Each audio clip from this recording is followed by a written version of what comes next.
कभी कभी जिंदगी हमें ऐसे मोड़ पर लाकर खड़ा कर देती है जहां प्यार, परिवार और वादे तीनों एक दूसरे से टकरा जाते हैं। कुछ ऐसा ही होने वाला है देव, वसुधा और नंदिनी की कहानी में, जहां एक सच सबकी दुनिया हिला देगा। देव और वसुधा की कहानी शुरू हुई थी प्यार से, लेकिन अब इस प्यार के बीच आ गई हैं कई गलतफहमियां और अधूरे रिश्ते। वसुधा चाहती है कि देव की जिंदगी में सिर्फ खुशी हो, चाहे इसके लिए उसे खुद पीछे क्यों न हटना पड़े। वहीं देव अपने दिल की बात अपनी मां चंद्रिका को नहीं बता पा रहा, क्योंकि उसने उनसे वादा किया था कि वह उन्हीं की पसंद की लड़की से शादी करेगा।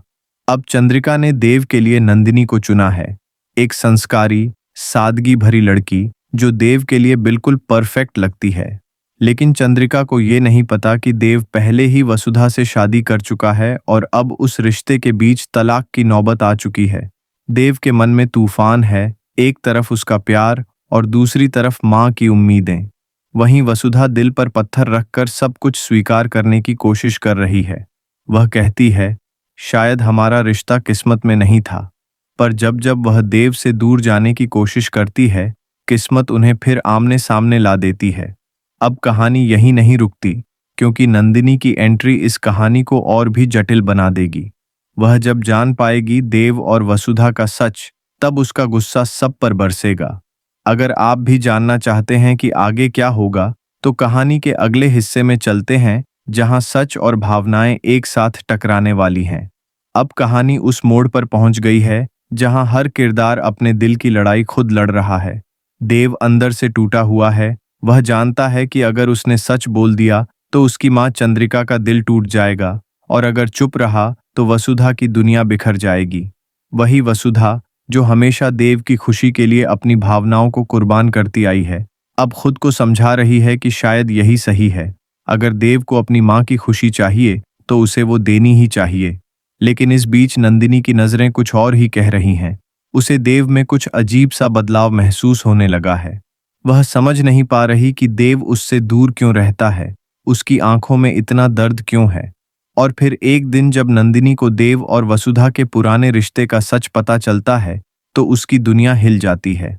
वह समझ नहीं पाती कि जिस आदमी से वह शादी करने जा रही है, वो पहले ही किसी और का था। गुस्से और हैरानी में वह वसुधा से भिड़ जाती है और उसे थप्पड़ मारने की कोशिश करती है, लेकिन वसुधा उस थप्पड़ को पकड़ लेती है।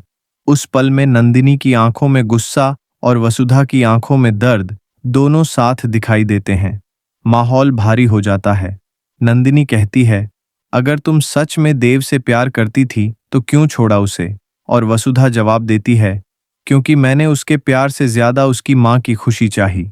अब यह कहानी सिर्फ प्यार की नहीं, बल्कि इज्जत, वादों और सच्चाई की जंग बन चुकी है।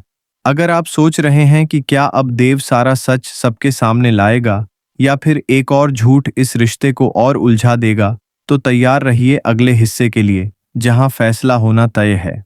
अब कहानी अपने सबसे भावनात्मक और नाटकीय मोड़ पर है। देव के सामने दो रास्ते हैं, एक वो जो उसकी मां की खुशी तक जाता है और दूसरा जो उसके दिल के प्यार तक।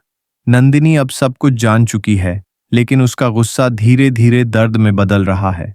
उसे एहसास होता है कि देव और वसुधा दोनों अपने हालात के शिकार हैं।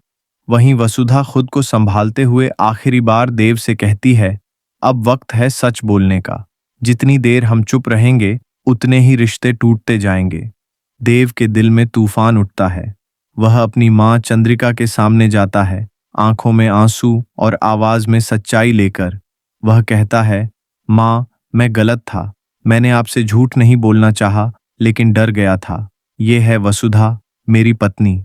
यह सुनते ही सब कुछ जैसे थम जाता है। चंद्रिका की आंखों में हैरानी और दर्द, लेकिन साथ ही एक मां का दिल जो अपने बेटे की सच्चाई सुन रहा है। कुछ पल की खामोशी के बाद चंद्रिका सिर्फ इतना कहती है, अगर तुम्हारी खुशी इसमें है तो मैं कैसे इनकार कर सकती हूँ। वहीं नंदिनी, जो अब तक गुस्से में थी, वसुधा के पास जाती है और कहती है, तुमने जो किया वो हर कोई नहीं कर सकता। तुम्हारा प्यार सच्चा है। इस तरह उस घर में जहां झूठ, डर और गलत फहमियों ने जगह बना ली थी, वहां अब सच्चाई और स्वीकार का उजाला फैल जाता है। देव और वसुधा एक दूसरे की आंखों में देखते हैं, जैसे सारी मुश्किलें मिट गई हों। जिंदगी भले मुश्किल रही, लेकिन अब प्यार ने जीत हासिल कर ली। अगर आपको भी लगता है कि सच्चा प्यार हमेशा किसी न किसी तरह लौट आता है, तो इस कहानी को अपने शब्दों में बताइए और हमें बताएं कि अगली कहानी में किस तरह का ट्विस्ट आप देखना चाहेंगे।